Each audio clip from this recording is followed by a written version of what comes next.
Hi, welcome to Movies Moment. Today we are going to explain a movie called Subservience. Spoilers ahead. Subscribe if you like this and catch us on the next one. Take care. In the suburbs, Nick and his wife Maggie have a happy life with their kids Isla and Max. One morning, Maggie has a heart attack and ends up in the hospital. She's been there for a few days now waiting for a heart transplant. Having to work and take care of the kids is making Nick's life difficult. One evening he takes the kids to a presentation by Cobol Industries and they see the Sims, which are advanced robots that can help humans with their daily chores or even difficult work.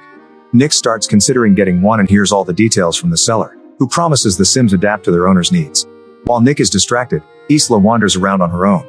Nick freaks out when he notices, but thankfully a Sim called Alice brings her back.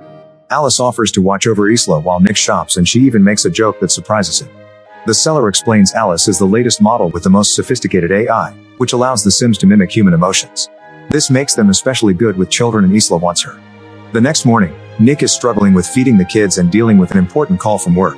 At that moment Alice arrives and immediately gets to work, asking for all the family's schedules while noticing the house is messy and the stairs railing is loose. After Nick leaves to take the kids to school, Alice absorbs the shopping list from the smart fridge with just a blink and starts tidying up the house, noticing a digital picture frame that shows the family with Maggie.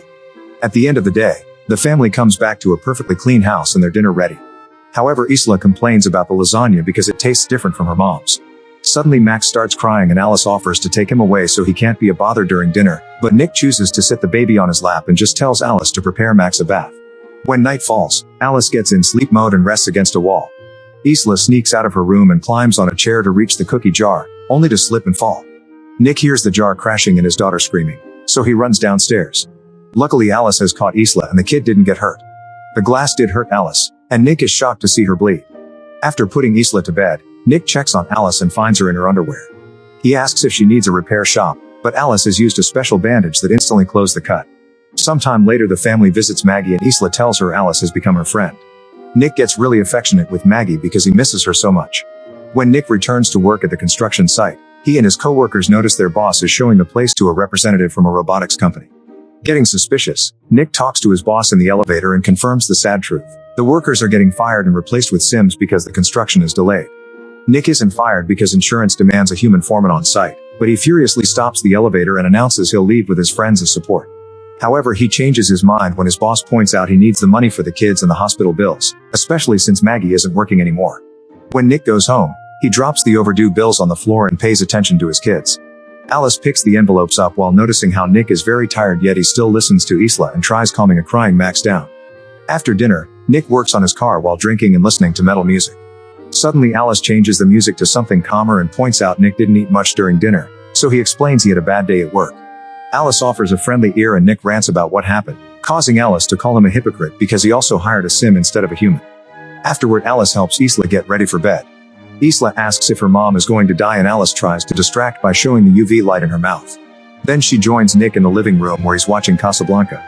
She knows the story from the database, but Nick explains actually watching it is a different experience and asks her to wipe all she knows about the movie from her memory. Alice explains her intelligence is derived from memory and deleting it would be antithetical, but Nick tells her to do it anyway. She needs to restart her programming to do it, so Nick holds down the power button on her neck for 7 seconds. Now Alice experiences the movie for the first time and learns about a love so powerful that a person would do bad things to protect it. The movie is interrupted by a call from Maggie, who announces they've found a heart so the surgery has been scheduled. The next day the family goes to the hospital and Maggie asks for a minute alone with Alice. Maggie is worried that Nick spends too much time with the kids and doesn't take good care of himself, so she wants Alice to help Nick be happy even if she must do things he doesn't like taking away the alcohol he hides in the garage. Moments later, the doctor brings bad news. There's a storm that prevents the helicopter with the heart to arrive at the hospital, so the surgery is cancelled. Nick tries to comfort Maggie but for now she wants to be alone. Later at home Nick keeps on drinking and ranting about what happened. He starts losing control and tries to throw the bottle, but Alice stops him by grabbing his arm. Nick is shocked to feel a pulse in her wrist, so Alice explains she has an artificial heart because the sound of a heartbeat is comforting to a baby.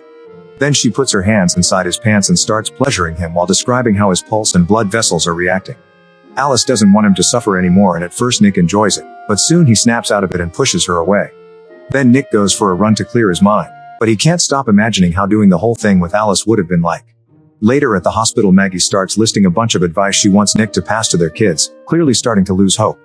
That night Nick notices the pictures with Maggie are missing in the digital frame and confronts Alice about it. She explains she removed the Maggie photos because they were making Isla sad, but she instantly puts them back when Nick tells her to. Afterward, Nick goes drinking with his work buddies. The whole group is very frustrated because they're having trouble to find work since most companies are getting Sims instead. When the robot waitress comes to their table, Monty is rude to her and Nick disapproves. Then the group leaves the bar and keeps drinking in the car. Monty announces they'll have some fun and takes them to the construction site, claiming he left some tools behind and nobody picks the phone when he tried asking for them. Nick reminds him that the area is patrolled, but the Monty ignores him and the rest of the group follows him. Monty finds the container where they keep the Sim workers, but the lock requires a password. Nick refuses to open it for them, but Monty guesses he has his own code and that he chose Isla's birth year. His guess is right, and inside the container he finds a bunch of workers that look all the same. The main Sim explains they have no names, only designation numbers. Monty starts ranting about corporations being cold and impersonal. Then he starts destroying the Sim with a tool. Nick wants to stop him, but the others hold him back. When Nick returns home, he takes a shower to wash off the Sim blood. Suddenly Alice appears with towels and Nick notices she's wearing Maggie's robe. Alice explains Maggie's smell seems to calm Max, and when Nick asks her to take it off, she does so right there. Getting nervous, Nick tries to leave, but Alice stops him and removes his towel before making him sit down.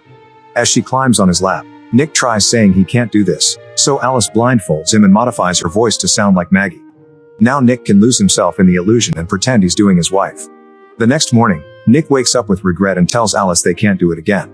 She tries saying that his stress was reduced, but Nick scolds her, explaining it's not about needs but about connection and love. When Nick gets to work, his boss is already talking to the police because all the Sims were destroyed. Nick is suspected because his code was used, so he tells them he was in the hospital with Maggie and that his code was Isla's birthday, so any friend could have guessed it. The boss isn't convinced and threatens to fire Nick if he's lying.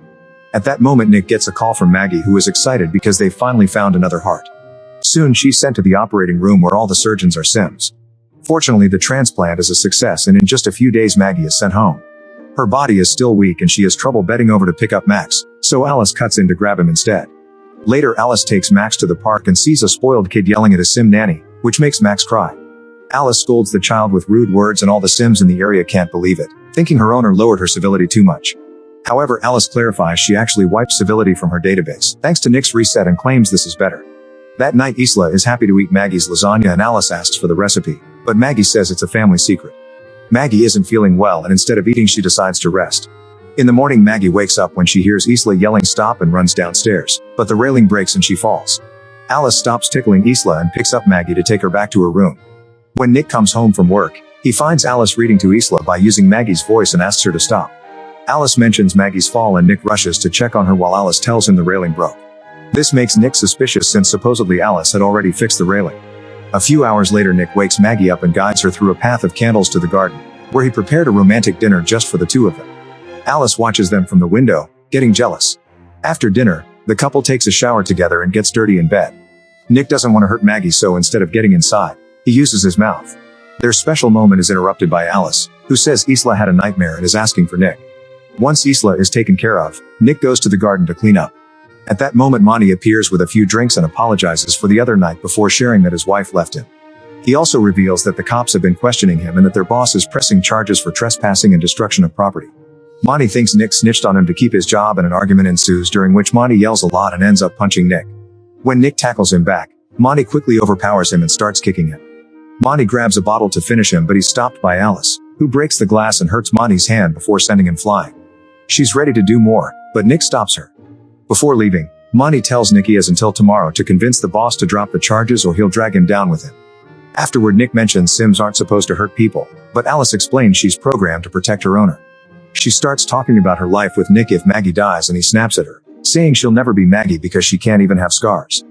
Alice grabs a piece of glass and points out she can add some if he wishes. Meanwhile, Monty is at home consuming happy powder and leaving crying messages on his ex-wife's voicemail while holding a gun. At that moment, Alice arrives, saying Nick doesn't know she's there and that she can't let him lose his job. Monty starts ranting about Sims and insulting her, getting ready to shoot her. However, Alice is faster and stops his hand before throwing him on the ground and kicking the gun away. When Monty tries fighting back, Alice pushes him through the wall and grabs the gun to kill him. Suddenly, she's stopped by the house Sim, who Alice feels pity for but still gets shot. Then Alice kills Monty too.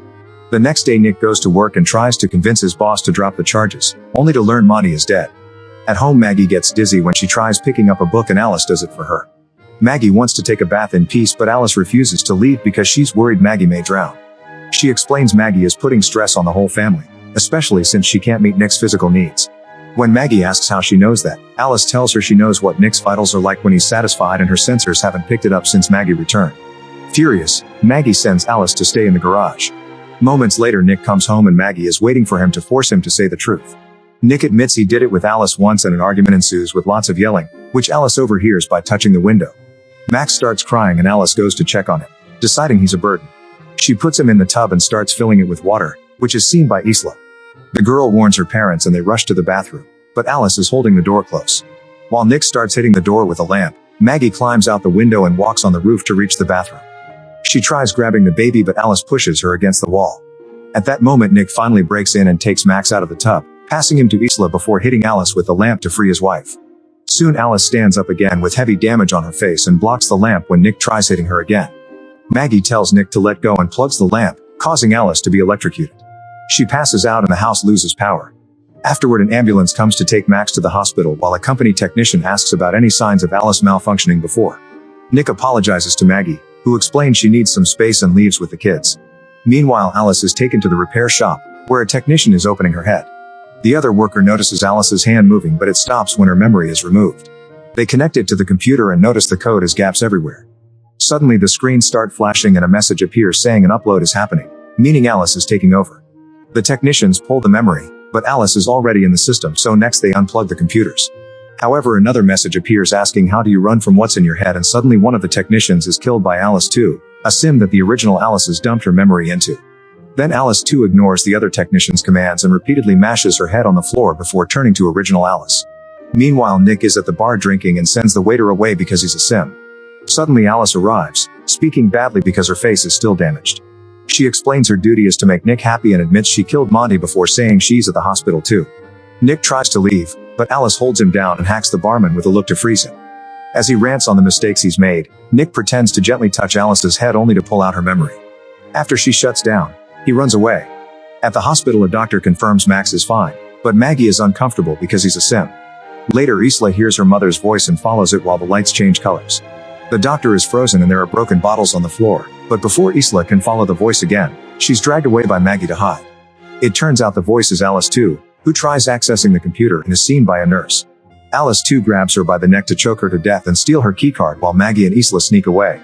Then Alice 2 uses the keycard to find Max's room in the system. Suddenly Maggie accidentally steps on some glass, but she manages not to scream. Then Maggie and Isla reach Max and take him away right before Alice 2 enters the room. However, Maggie's injury is dripping on the ground and Alice 2 uses her UV light to follow the trail. When she finds the family, they use an extinguisher to distract her and run away. They forget Maggie's phone, so Nick's calls are missed, but he still keeps driving like crazy. Soon Maggie and the kids make it outside, where more Sims are frozen. Maggie takes their keycard and gets in the ambulance, but Alice 2 blocks the engine system as she rips off the door.